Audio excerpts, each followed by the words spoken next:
नमस्कार दोस्तों। तो स्वागत है आपका सुपर 100 सीरीज के पार्ट 3 में। तो शुरू करते हैं हम आज का पहला प्रश्न है हमारा प्रश्न नंबर 21। सुप्रीम कोर्ट के जजों की संख्या कौन बदल सकता है? ऑप्शन है ए राष्ट्रपति का आदेश, बी कानून द्वारा संसद, सी सुप्रीम कोर्ट की अधिसूचना या डी केंद्र सरकार की अधिसूचना। तो इसका जो सही आंसर होगा सही आंसर होगा ऑप्शन बी, कानून द्वारा संसद। तो जो सुप्रीम कोर्ट के जजों की संख्या को जो बढ़ाने का जो अधिकार है वो किसके पास है? संसद के पास। अगर सुप्रीम कोर्ट की बात की जाए तो अभी जो है कुल मिला के जो है अभी संसद ने 3 जजों को बढ़ाने का जो है फैसला लिया है। और अब वर्तमान में बात की जाए सुप्रीम कोर्ट के जजों की तो वर्तमान में जो है वो 34 जज हो गए हैं, जिसमें एक मुख्य न्यायाधीश हैं और 33 अन्य न्यायाधीश हैं। अगर मुख्य न्यायाधीश की बात की जाए तो वर्तमान में सुप्रीम कोर्ट के मुख्य न्यायाधीश कौन है? शरद अरविंद बोबड़े। शरद अरविंद बोबड़े क्या है वर्तमान में जो है वो सुप्रीम कोर्ट के मुख्य न्यायाधीश हैं। अब चलते हैं अगले प्रश्न की ओर। अगला प्रश्न है हमारा प्रश्न नंबर 22। भारत के किस संविधान संशोधन को मिनी संविधान के नाम से भी जाना जाता है? ऑप्शन है ए 44वां संविधान संशोधन, बी 42वां संविधान संशोधन या सी 52वां संविधान संशोधन। तो इसका जो सही आंसर होगा वो होगा ऑप्शन बी। जो 42वां संविधान संशोधन 1976 में हुआ था, 1976 में हुआ था, उसे मिनी संविधान के नाम से भी जाना जाता है, क्योंकि संविधान में जो है बहुत सारी चीज़ें जो है इस संविधान संशोधन के द्वारा जोड़ी गई थी। वो जो 44वां संविधान संशोधन है ये कब हुआ था? 1978 में हुआ था, 78 में हुआ था। और 52वां जो संविधान संशोधन है ये कब हुआ था? 1985 में। और इसके द्वारा एक अनुसूची जोड़ी गई थी, 10वीं अनुसूची, जो किससे संबंधित थी? दल बदल कानून से संबंधित थी। तो अब चलते हैं हम अगले प्रश्न की ओर। अगला प्रश्न है हमारा प्रश्न नंबर 23। महात्मा बुद्ध का जन्म कब हुआ था? ऑप्शन है 483 ईस्वी पूर्व, बी 563 ईसा पूर्व या सी 545 ईसा पूर्व या डी इनमें से कोई नहीं। तो इसका जो सही आंसर होगा वो होगा 563 ईस्वी पूर्व में जो है महात्मा बुद्ध का जन्म लुम्बिनी में हुआ था, जो कहाँ पे स्थित है? नेपाल में स्थित है। अगर 483 ईस्वी की बात की जाए ईसा पूर्व की, तो 483 ईसा पूर्व में जो है कुशीनगर जो कि भारत में है, में जो है महात्मा बुद्ध की मृत्यु हुई थी। तो महात्मा बुद्ध जी की मृत्यु कब हुई थी? 483 ईसा पूर्व में हुई थी। और जन्म कब हुआ था? 563 ईस्वी पूर्व में नेपाल के लुम्बिनी में। ठीक है, अब चलते हैं अगले प्रश्न की ओर। अगला प्रश्न है हमारा, किस राज्य में पंचवटी योजना शुरू की गई? तो ऑप्शन है ए उत्तर प्रदेश, बी दिल्ली, सी हिमाचल प्रदेश, डी राजस्थान। तो इसका जो सही आंसर होगा वो होगा हिमाचल प्रदेश। जो पंचवटी योजना है वो हिमाचल प्रदेश के मुख्यमंत्री श्री जयराम ठाकुर के द्वारा जो है इस योजना का शुभारंभ किया गया। इस योजना के अंतर्गत जो वरिष्ठ नागरिक हैं उनके लिए जो है पार्कों और बागों का निर्माण किया जाएगा, जो कि एक पंचायत स्तर पर किया जाएगा। पंचायत में जो है पार्क बनेंगे और वहाँ पे हर प्रकार की फैसिलिटी होगी, बैठने के लिए बेंचेस होंगे, टॉयलेट होंगे, सब कुछ जो है फैसिलिटी होगी। और इससे क्या है कि इससे ग्रामीणों को रोजगार भी मिलेगा इस समय। तो इसके लिए जो है जो पंचवटी योजना की शुरुआत की गई है वो हिमाचल सरकार ने की है। अब चलते हैं हम अगले प्रश्न की ओर। अगला प्रश्न है हमारा प्रश्न नंबर 25। प्रश्न नंबर 25 है हमारा, राष्ट्रीय विज्ञान दिवस कब मनाया जाता है? ऑप्शन है ए 24 मार्च, बी 14 जून, सी 28 फरवरी या डी 1 जुलाई। तो इसका जो सही आंसर होगा वो होगा 28 फरवरी। 28 फरवरी को जो है राष्ट्रीय विज्ञान दिवस के रूप में मनाया जाता है। अगर 24 मार्च की बात की जाए तो 24 मार्च को क्या मनाया जाता है? टीबी टीबी दिवस कब मनाया जाता है? 24 मार्च को। और 14 जून की बात की जाए तो 14 जून को मनाया जाता है ब्लड डोनेट डे, विश्व रक्तदान दिवस। रक्तदान दिवस कब मनाया जाता है? 14 जून को। और 1 जुलाई की बात की जाए तो 1 जुलाई को मनाया जाता है डॉक्टर डे।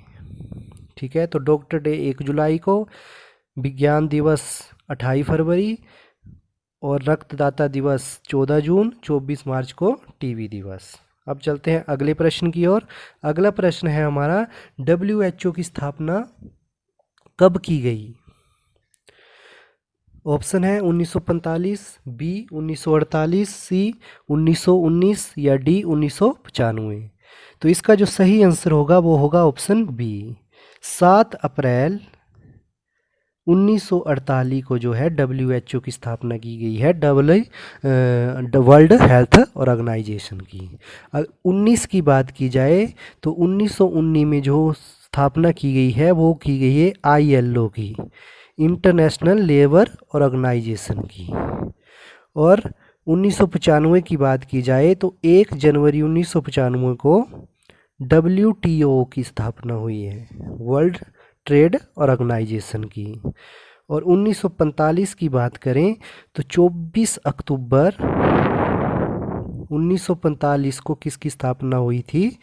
UNO की, यूनाइटेड नेशन ऑर्गेनाइजेशन की। ठीक है, तो अब चलते हैं अगले प्रश्न की ओर। अगला प्रश्न है हमारा, कौन सा देश सार्क का सदस्य नहीं है?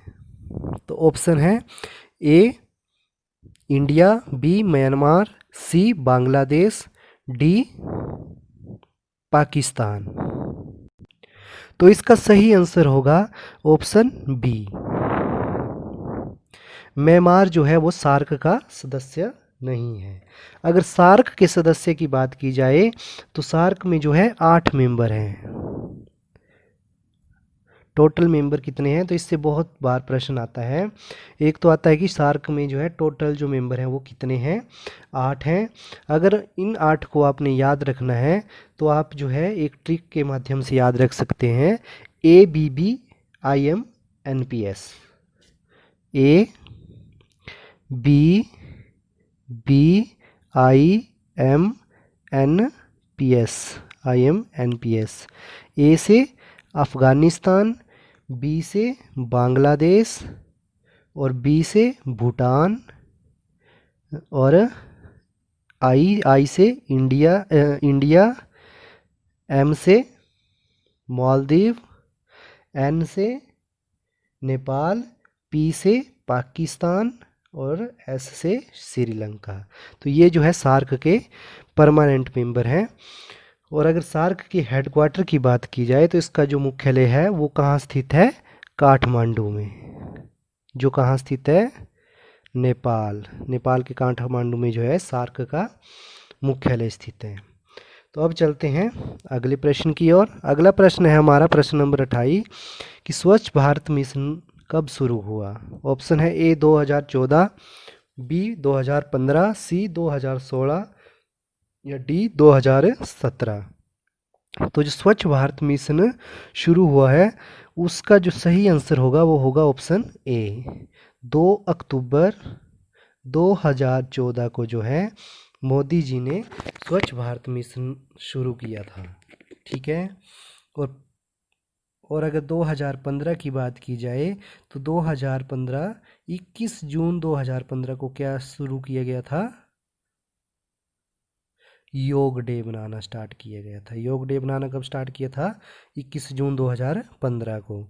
2016 की बात की जाए तो 1 मई 2016 को उज्ज्वला योजना का प्रारंभ हुआ था। ठीक है, जो कि गैस कनेक्शन से संबंधित है। और 2017 की बात की जाए तो 1 जुलाई 2017 से क्या इम्प्लीमेंट हुआ था? GST। तो आप इसको याद रख सकते हैं। अब चलते हैं अगले प्रश्न की ओर। अगला प्रश्न है हमारा कि प्रश्न नंबर 29, बंगाल विभाजन कब किया गया था? ए 1905, बी 1906, सी 1907 या डी 1909। तो इसका जो सही आंसर होगा वो होगा 1905। तो बंगाल विभाजन उस समय जो है वो वाइसराय कौन थे? करजन। करजन के टाइम में जो है बंगाल विभाजन किया गया था 1905 में। ठीक है। अगर 1906 की बात की जाए तो इस समय किसकी स्थापना हुई थी? मुस्लिम लीग की। मुस्लिम लीग की स्थापना कब हुई थी? 1906 में। और 1907 की बात की जाए तो 1907 में जो है वो सूरत में अधिवेशन हुआ था। और इस अधिवेशन की प्रमुख घटना ये है कि जो कांग्रेस पार्टी थी वो दो धड़ों में बंट गई थी, नर्म दल और गर्म दल। ठीक है। अगर 1909 की बात की जाए तो इस समय जो है मार्ल मिंटो सुधार अधिनियम जो है आया था। ठीक है। तो अब चलते हैं अगले प्रश्न की ओर। अगला प्रश्न है हमारा, सिंधु जल समझौता कब हुआ था? ऑप्शन है ए 1954, बी 1959, सी 1960 या डी इनमें से कोई नहीं। तो इसका जो सही आंसर होगा, सिंधु जल समझौता कब हुआ था? 1960 में। जब भारत के जो प्रधानमंत्री थे वो कौन थे? जवाहरलाल नेहरू। और पाकिस्तान के प्रधानमंत्री थे अयूब खान। तो इनके बीच में जो है, भारत और पाकिस्तान के बीच में है, सिंधु नदी का जो जल है उसको लेकर जो है एक समझौता हुआ था। और इसके जो समझौता हुआ था उसमें जो है 20% जो है वो सिंधु नदी का पानी जो है भारत प्रयोग कर सकता था। और 1954 की बात की जाए तो 54 में क्या हुआ था? पंचशील समझौता हुआ था। तो पंचशील समझौता किसके बीच में हुआ था? भारत और चाइना के बीच में, जिसमें क्या है 5 सिद्धांत दिए गए थे। ठीक है। तो इसको भी आप याद रख सकते हैं। तो इसी के साथ हमारा पार्ट 3 खत्म होता है। तो जल्दी ही पार्ट 4 के साथ जो हूँ मैं आपके सामने प्रस्तुत होऊंगा। तब तक के लिए जय हिंद, जय भारत।